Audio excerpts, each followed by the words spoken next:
Hello everybody, Gray Still Plays, and today I'm here with a new Rimworld tutorial for you. This is a little build of mine just to kind of show a different way to utilize defenses in the game. If you go back to my last video that I did on base defenses, it utilized a lot of very simple tactics, including deadfall traps, the sandbags, and then just walls and roofs to provide cover and a lot of concealment so that different opponents get negatives to their attacks. But in this particular build, I wanted to remove the deadfall traps and just focus on improvised turrets for a little bit. Improvised turrets are kind of interesting defensive structures. By themselves, they don't really appear to do very much, but when you put them in small groups like this, they can do quite a bit, and there's a couple of things that you can do to outfit your base to give them the best possible advantage. So let's go take a look at this build real quick. I'm not saying that this is the best build that you can possibly have. I just want the opportunity to kind of show you guys a little way that you can utilize the turrets and use some of the landscape and different building techniques that the game gives you to give you the best possible advantage. So one of the defensive structures I utilized before was a bunker. And a bunker was basically a place where people could hang out inside of, enjoy the cover of the roofs away from the elements, and also when you're under a roof, you get to be in the dark, which gives anyone firing at you a negative penalty. Now this is kind of like a giant bunker. Now don't mind the rest of this area here, I just kind of made this very hastily just to kind of show you what you could do to the inside of the bunker itself. Now you could obviously make this much larger if you wanted to, so that you would have more space to kind of do things. I just kind of made it about this big. It has everything that you would really need. It's got a couple of bedrooms, it's got a storage area that I built into the side of this mountain over here. It's got a freezer over here, a little research area, a place where you can grow that's walled in, and then area for two different geothermal generators, which powers the entire place, along with a couple of these wind turbines, just because, like I had mentioned in a previous tutorial, they work very well in the middle of crops because they take up a small amount of area. And when you're planting crops, it knocks down any trees and other obstacles so that nothing gets in the way of the wind turbines as they spin, and plants, at least non-tree plants, don't get in the way of the turbines. So it keeps all this area from being able to grow trees and such that would get in the way. Now, if we look at these little defensive pockets here, I didn't want to use any deadfall traps or any kind of IEDs or anything. I mostly just wanted to focus on the element of the bunker setup and then the improvised turrets and kind of show you how powerful these things are when they're designed in such a way to maximize their potential. If we go over here to architect and we go over here to zone, we can real quick look at the expanded roof areas, and this will kind of show you how I made these roof areas. You'll notice that this whole area over here is roofed, as is this area. All the pockets where you'll find any of the turrets are roofed. And there's a reason for this. The reason for this is so that they are in the dark at all times. If we go over this square and we just hover over it, you'll see it says dark, 0% light. So that's good when something's firing at us. It takes a negative to its accuracy. And they're also built in such a way that there's walls so that if they do explode, these walls will protect the rest of the turrets, which are close by. Turrets explode in a 3 square radius. So this turret would explode here, here, and here to potentially damage this turret, causing a chain. But because there's walls in the middle of them, this will absorb the brunt. And not only that, it gives the colonists here an area to go to in order to repair and keep the turret safe. I'll just kind of bring Zavala over here to give you an idea of how this works. You're going to notice that there's some mortars over here too. It's kind of a little extra tidbit that I'll give you guys. This isn't really the point of the entire build, but it is something that I also wanted to mention. We'll do that in a second. So I like to keep my people, depending on where the opponents are coming, right against the walls here. So one would be here, for instance, one could be here, and one could be here. And this will provide them cover, and they can repair these turrets from around the corner in a diagonal way. And that's fantastic, because what will happen is the people, the bad guys, will lock onto the turrets, and it will allow your colonists to constantly repair these turrets as long as they want. So it keeps the turrets going for much longer than normal. Now, there's something else to notice about turrets. If you ever get some plasteel, check and make a plasteel-based improvised turret. And here's what I mean by that. If we go over to improvised turret and we click on plasteel, we can make one. I'm just going to make one down here right now.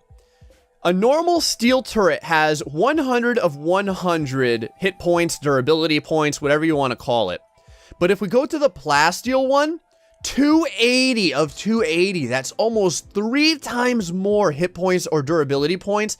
It is so worth it to make one of these things of plasteel if you can. And it only takes 75 plasteel. So the whole thing does not have to be made out of plasteel, just some of it.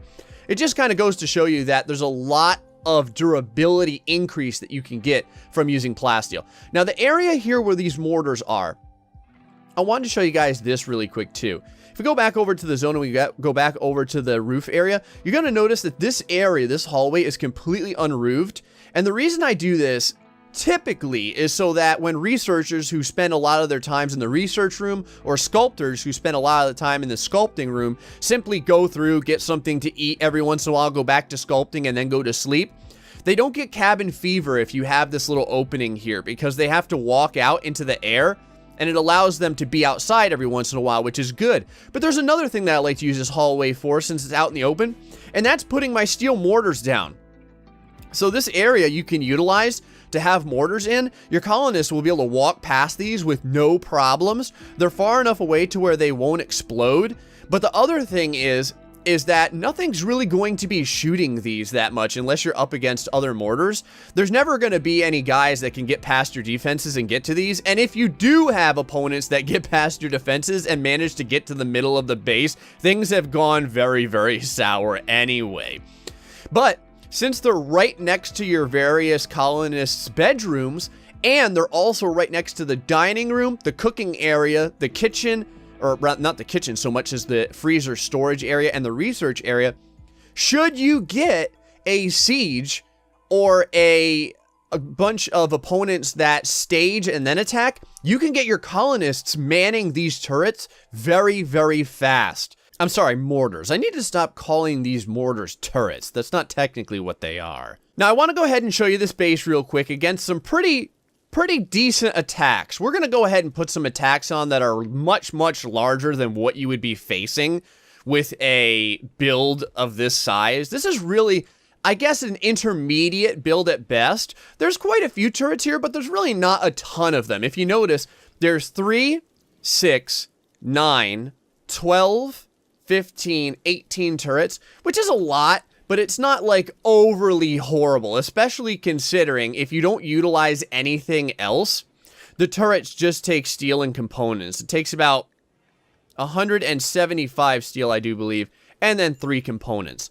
Oh, there is one other thing I wanted to mention to you guys real quick. If we go over to power and we look at this power grid, there's a reason that this power here is outlining this area and is so close to these turrets, besides the fact that this is what is powering the inside of the base. And that's so that if the power gets blown out here, like there's a giant explosion here and this power conduit gets knocked out, you can actually reconnect these turrets to this power conduit, so they keep having energy and they don't get knocked offline. Alright, so I've started a raid real quick, and we're going to start with tribe people, and then from there we're going to go to spacers, or pirates, I guess, as you could say.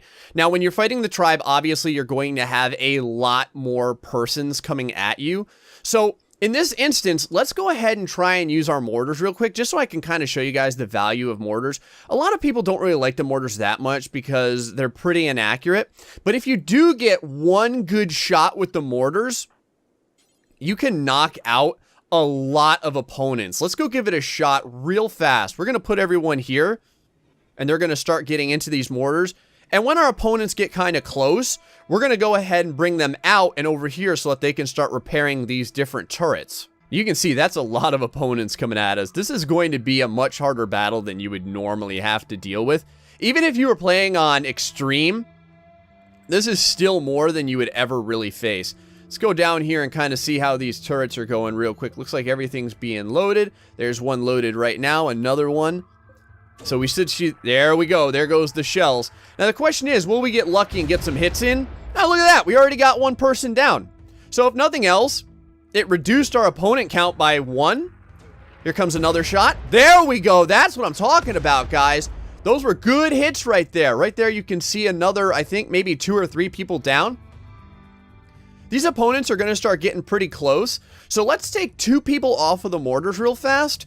And let's go bring them over here so they can start fixing and repairing these potential turrets. And we'll leave the other 2 over there. We're going to bring her over here. and then him over here. The biggest thing that we want to make sure of is that she doesn't fire her weapon, because if she fires her weapon, they're going to start kind of coming toward her. Let me go ahead and over here. We're going to take this dude right up in here. Fen over here. Yep, you can see right now he's repairing that turret. This turret over here is taking some damage. So let's go grab Zavala and bring her over to this turret so that she can start repairing it. Right there. There we go. Now we can see Fen got a little bit of damage. So since this door's here, he's going to be able to flee the area. The door will close behind him, and this guy will be stuck. Now, every once in a while, you're going to have instances where these turrets explode, and you can see even when they do explode, because these people get them down, that they take at least some damage, and they're going to end up getting killed. The biggest thing about this build is that the majority of the damage is going to be done to the turrets and not your colonists, because the turrets are replaceable. Your colonists really aren't. Let's go take a look at the mortars real quick and see how they're doing. Another 6 seconds on this one, but this one still has like 30-something seconds. So let's go ahead and draft him and bring him down here so that he can start doing some stuff. We'll go ahead and grab him and bring him over here, and maybe bring Zavala over here so she can start repairing these turrets if at all possible. You can hear another turret right there was going to go explode. It looks like this turret is kind of injured as well. Let's go see where the damage is to this turret, 84%. And that's it. At this point, the opponents are starting to flee. Now, the other cool thing about turrets is that as these guys go across the turrets will continue to fire and kill more and more of these guys. Let's watch this here. We don't need Sappy over here to be utilizing this mortar anymore. Let's go ahead and take her off of that. This way she can start just, I don't know, repairing. We'll go ahead and grab Stilts or whatever his name is and see if we can get some damage into these people by doing melee attacks. Might as well. They're not going to fight back anyway. And over here, we've got a little opponent just kind of dodging and weaving. Oh boy. Hopefully that turret doesn't attack this bear. Otherwise, we're going to have to deal with that BS. There we go. A little bit more damage there. That's another guy down. Another one down there from that turret. You can see these turrets really do a lot of work. Let's go see if we can take out this person as well. There we go. And we want to make sure that our buddy here doesn't get in the way of the turret. We don't want him getting hit by that turret accidentally. Let's see here if we can take this next person down. Taking a little bit of damage, but it's not too bad. There's another one down. And it looks like Zavala has been doing excellent at taking everyone else down over here. Two more just kind of hanging around. They'll probably get away. You know what? Let's go ahead and bring her down here just to see if we can get one last lucky shot in. I'd hate to see everyone just be able to get away with impunity while we have the potential to kill one last bad guy. Oh, see, they're running back across the turrets. That's going to mean more death for them and more bodies and loot for us. There we go. Those turrets pretty much cleaned everything up. Let's take a look at the damage real quick. So it looks like we lost 1, 2. These turrets are fine. These turrets are fine. 3. These turrets are fine. Let's see. There is no turret there. 4. 5. And 6. So we ended up losing 6 turrets total. And we killed basically everyone on the entire board. And we only suffered a very little bit of damage. If we look over here, he's got 1 bruise from a club. And if we go over here to our little beater here with his knife, you can see he only has a couple of bruises and a crack. Nothing really that bad at all. And remember, our people didn't do any of the damage, except for when everyone was in full retreat mode. All these guys did was just repair every once in a while. So now let's take a look at how this build does against spacers, for example. All right, so we've got another raid coming in way at the upper left-hand side again. Let's go ahead and fight this as if though this was a real battle. Let's say they were coming in right now. Let's get everyone manning the mortars. Oh, Fen is right there next to a mortar, so let's get him doing that. Zavala, we'll put you over here, and Sappy, you can get on this mortar. Now, when you're dealing with pirates or people of the spacer subtype, I guess, there's always going to be a lot less of them. There we go, another lucky shot, and you can see right here, this guy had a charge rifle, so that's really nice that we managed to get him out of there. It's all about those lucky hits right now. We did a little bit more damage to this guy, which is pretty darn nice as well. They're getting pretty close. So in a moment here, we're going to have to take everyone off of these turrets and have them go up here so they can start repairing. In fact, let's see who is the furthest away from getting their mortar ready. It's going to be Sappy. Let's go ahead and bring her up here so that she can start repairing these turrets as they take a lot of damage. Now, these guys here are going to be doing a lot more damage to these turrets than the other people that we've had fighting so far. You can see the turrets are starting to get a little bit of damage in. It's quite nice. Let's see if there's any damage to this turret. Yeah, it's already down to 61%. Let's go ahead and grab Sappy and start repairing this turret right here.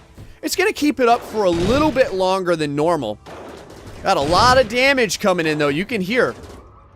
I'll go ahead and mention real fast, too, that I am using the mod, the extra weapons, but I am not utilizing it for my people. So we're at a disadvantage. We only have the crappy, like, regular weapons. These guys are going to have interesting weapons, like DP-12 Superior. I think there's probably some more charge rifles over here, another charge rifle over here. These guys are pretty damn good outfitted, but I think we're still going to do pretty good against them. Let's take a look. That was another shot right there with that mortar. Let's go ahead and grab Sappy and bring her out of this combat so she's not getting blown up. There we go. And now that we're here, we can have her doing a little bit more repairing if she can. Now, this turret right here is pretty darn beat up, so I'm not really sure if we'll get any repairs down. All right, that turret's down. Let's bring Sappy into this hallway here. And the other reason I'm doing this and putting these people in these specific spots is it allows them to gain the best and most maximum cover from the wall, the turret, the darkness, all those areas there. Let's take everyone off of the mortars, I think, for the most part. We really don't need them anymore. Go ahead and grab everyone off of here, off a draft, and we'll bring them over here for right now, just in case. Now, Sappy does have a very, very nice external shield, as you can see right here, which is very valuable for her. It's going to allow her to potentially take some shots that she wouldn't normally take. I've got to micro her real quick because she just got blown up. Going to go ahead and keep that door closed, because when the door is closed and they don't have anything to attack, they're always going to go for the turrets. So you can see down here, there's another turret kind of going buck wild. So let's go bring Fen and bring him down here to bring this turret back online. It's probably taking a little bit of damage. You see right here, 74%, 61% on this turret. We're going to want this fixed up as best as possible. Poor Fen just got shot too. We're going to have to watch him as best as we can. Let's go undraft him and start repairing this turret. There we go. That turret's going to be back up and running in no time. Looks like we've got quite a few more people. Everyone's pretty much going to this side. So let's go grab our colonists and put them on this side as well. And then Zappy can go over here and kind of deal with this single guy that really wants this turret down over there. It's kind of interesting. Fen, instead of going that way, let's bring you right over here so that you can keep healing up these turrets real fast. Excellent. Gonna go ahead and get this. Now, you do have to micro these guys for the most part, because they're gonna want to run away from all the damage, everything. Look at that. Look at how that turret gets back online, even though it goes down because of the repair job. Now everyone's starting to run away. So again, let's see if we can get a little bit of damage in on these guys by hitting the little stragglers that try and run for their lives. I love doing this stuff. Here we go. Let's go grab Stilts over here. See if he can grab some damage to this guy. Let's get him out of the way, though, for when that turret starts shooting. There we go. Another guy down from him there. And I think we've got a few people running for their lives over here. Just out of range of the turrets, though. That's really too bad. Zavala, can you get some damage in on Priscilla here? We'll give it a shot. See if we can attack these guys right up in here as well. They're going to get away. But you can see, again, we did a large amount of damage to our opponents. We ended up losing a few turrets. It looks like we've got 1, 2, 3, and then 4,